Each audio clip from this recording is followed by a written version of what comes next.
हर महीना वैन के 800 रुपए बचाने के लिए हम लोगों ने साइकिल से स्कूल जाना चालू कर दिया था। ये हो गई। चार लौंडे थरथराती ठंड में साइकिल से स्कूल जाते हैं, ब्लेजर, टोपा, मफलर बांध बुंदा के। एक तो ये ब्लेजर बहुत अजीब था हमारे स्कूल का। 2 जेब थी हमारे ब्लेजर में और 2 ही अंदर की साइड थी। हमारे स्कूल वालों को लगा कि बाहर जेब का क्या ही यूज हो सकता है, इसलिए उन लोगों ने बाहर जेब ही नहीं दी। ठंडी लग रही है तो हाथ अंदर वाली जेब में ही डाल के चलना पड़ता था। कोनी से साइकिल चला के आते थे हम लोग स्कूल। सबको ऐसा लगता था कि हम लोग अपाहिज हैं। और फिर एकदम से हम लोग हाथ बाहर निकाल लेते थे।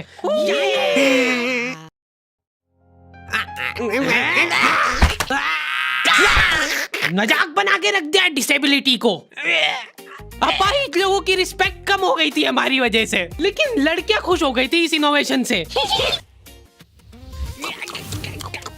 स्कूल वालों ने लड़कियों के ब्लेजर में एक ही जेब रखी थी। तुम लोग नहीं समझोगे कितना मुश्किल होता है एक ही जेब में इतना सारा सामान घुसाना। हर रोज लेट होते थे हम लोग स्कूल, क्योंकि मेरी साइकिल की चेन ढीली थी। थोड़ी सी भी स्पीड बढ़ाते थे तो वो चेन उतर जाती थी। लेकिन पापा ने मेरे को प्रॉपर ट्रेनिंग दे रखी थी चेन चढ़ाने की। एक जना ऐसे खींचेगा टायर, उतने में अपने को पानी से फटाफट कस देना है। ये हो गई टाइट। बैग में पाना पेचकस रख के लाना पड़ता था मेरे को स्कूल, कि कभी भी रास्ते में चेन उतर सकती है। इमेजिन करो एक बार कि तुम चुपचाप वैन में बैठ के जा रहे हो, बीच सड़क में 4 लौंडे साइकिल पलटा के ये फटाफट क्लास में बैठे हुए मेरे को डर बना रहता था कि कोई गलती से मेरा बैग चेक नहीं कर ले। तो आज हम लोग पढ़ेंगे टेंस। सबसे घटिया, वाहियात, नीच टॉपिक लगता था मेरे को टेंस। पास्ट, प्रेजेंट और फ्यूचर तक बात ठीक थी। प्रेजेंट कंटीन्यूअस टेंस क्या होता है? सिंपल पास्ट, पास्ट कंटीन्यूअस, मतलब वो बीत चुका है पर चल भी रहा है। क्या है ये? कितना भी समझ लो इस टॉपिक को, एग्जाम में जाके तुमको अंदाजे से ही सेंटेंस चूज करना पड़ेंगे कि ये सुनने में अच्छा लग रहा है तो यही होगा सही।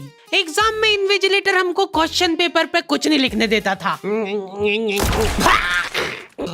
इनको ऐसा लगता था कि हम लोग क्वेश्चन पेपर पे आंसर लिख लिख के चीटिंग करेंगे। लेकिन हमारी क्लास के बच्चे एडवांस हो गए थे। ये पूरी की पूरी आंसर शीट एक्सचेंज कर लेते थे कि तू लिख के दे, को आता है तो। बोर्ड एग्जाम थी यार हमारी, और हमारे स्कूल वाले बोर्ड एग्जाम को बहुत सीरियसली लेते थे। अलकायदा टाइप ट्रेनिंग मिली थी हम लोगों को। एग्जाम देते हुए कहीं से भी बॉम्ब गिर सकता है, लेकिन तुम्हारे हाथ नहीं रुकना चाहिए, चाहे तुमको क्वेश्चन आता हो या ना, कुछ न कुछ लिख के ही आना है। हमारा एक ही मकसद होना चाहिए, आंसर शीट भरना। नहीं आए तो भी कुछ भी लिख के आ जाओ। मेरे को ये नहीं समझ आता कि मैं कुछ भी कैसे लिख के आ जाऊं। मेरे को आता ही नहीं है, क्या लिखूं मैं?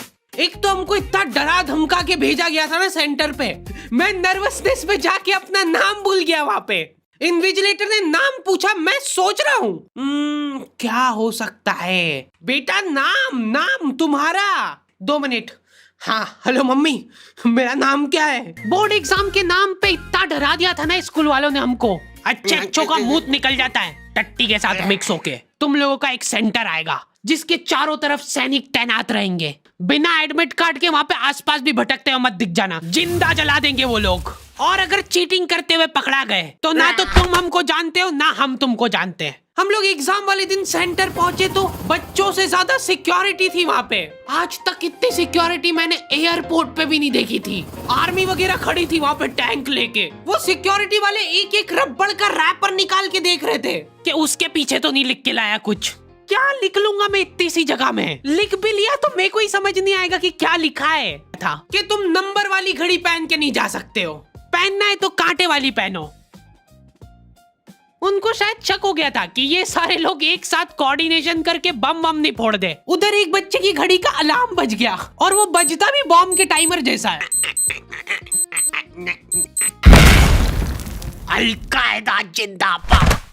जिस पाउच में तुम सामान ला रहे हो वो भी ट्रांसपेरेंट होना चाहिए। मेरे बैग में से इनको पाने पेचकस मिले थे। क्या जवाब दूं मैं इसका कि क्या यूज में आते ये? उनको वहाँ पे डेमो करके बताना पड़ा कि ये यूज में आता है ये सब आइटम। फिर बाकी बच्चों ने भी कंफर्म करा कि हाँ देखा तो है हमने इनको रास्ते में ये हरकत करते हुए। ये सब देख के उन्होंने मेरे पाने पेचकस तो हाथों हाथ नाली में फेंक दिए थे। हमारे एक साथी की जेब में से ड्रग्स बरामद हो गए थे। अरे ड्रग्स नहीं है, ये इनहेलर है। इसको ऐसे सूंघते हैं, नाक बंद होती है तो नाक खोलने के बाद भी अगर तुम इनहेलर को पूरी ताकत से सूंघते हो, आंखें दिमाग में ठंडक हो जाएगी तुम्हारे।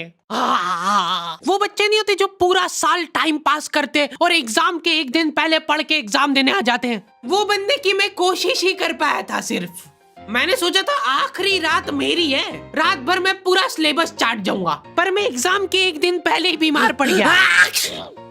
सर्दी हो गई मेरे को, तो मैंने सोचा ठीक है अभी थोड़ा रेस्ट करते, सुबह उठ के पढ़ाई करेंगे। नाक बंद हो गई भाई, नींद ही नहीं आ रही है। फिर पापा आके मेरे को ट्रिक बताते हैं कि अगर राइट वाली नाक बंद हो रही है ना तो लेफ्ट साइड करवट करके सो जा, फिर गहरी सांस ले, तो ये जो है ना राइट वाली खुल जाएगी और लेफ्ट वाली बंद हो जाएगी। फिर लेफ्ट वाली अगर खोलना है तो राइट साइड करवट करके सो जा। पूरी रात करवटें बदलता रह गया मैं। सुबह रास्ते में जाते जाते पढ़ रहा हूँ मैं, क्योंकि बाकी बच्चे भी यही कर रहे थे। बच्चों को लग रहा है कि भाई जितना हम लोग साल भर में नहीं पढ़े उतना हम लोग रास्ते में जाते हुए पढ़ लेंगे। रास्ते में ऐसे कॉपियां लेके घूम रहे जैसे इनसे ज्यादा पढ़ाकू कोई हो ही ना। सुबह हम सब लोग सेंटर लेट पहुंचे, क्योंकि साइकिल की चेन उतर गई थी तो रास्ते में वो कर रहे थे। और क्वेश्चन पेपर भी लेट हो गया था उस दिन।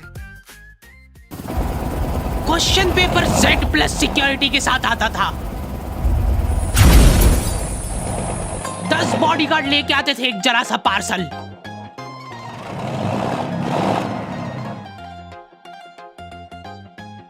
और फिर देने के बाद बोलते थे ये असली पार्सल नहीं है। असली नहीं है तो जोर से भी बोल सकते हो, ये असली पार्सल नहीं है। ये लोग पता नहीं किसी को तो गुमराह करने की कोशिश कर रहे थे। इनको डाउट था कि इतनी सिक्योरिटी के बाद भी कोई पेपर चोरी कर लेगा, तो ये लोग इतनी सिक्योरिटी में नकली पेपर लेके आए। असली पेपर तो एक और बॉडीगार्ड नाले में तैरता हुआ लेके आ रहा है। ये पाने पेचकस किसने डाले नाली में? ये लो। मजाक कर रहे थे हम तो, यही है असली क्वेश्चन पेपर। जाओ बांट दो फटाफट।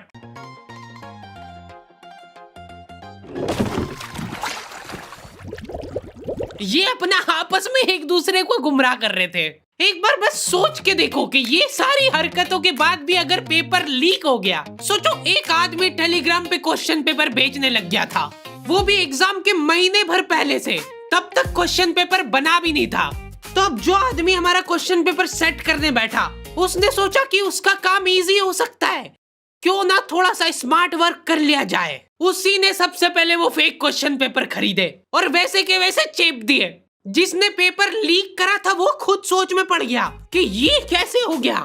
एग्जाम खत्म होने के बाद इन्विजिलेटर को बहुत मजा आता भाई कॉपियां छीनने में। एक सेकंड भी किसी को ज्यादा नहीं मिलना चाहिए। बस एक वर्ड टाइम ओवर होने के बाद कैसे लिखा तूने? एक बच्चे ने खुद से कॉपी दे दी तो इनको डिसरिस्पेक्टफुल महसूस हो गया था। उसको वापस से कॉपी दे दी कि लिख ले थोड़ी देर और। जैसे लिखने लगा वापस छीन ली।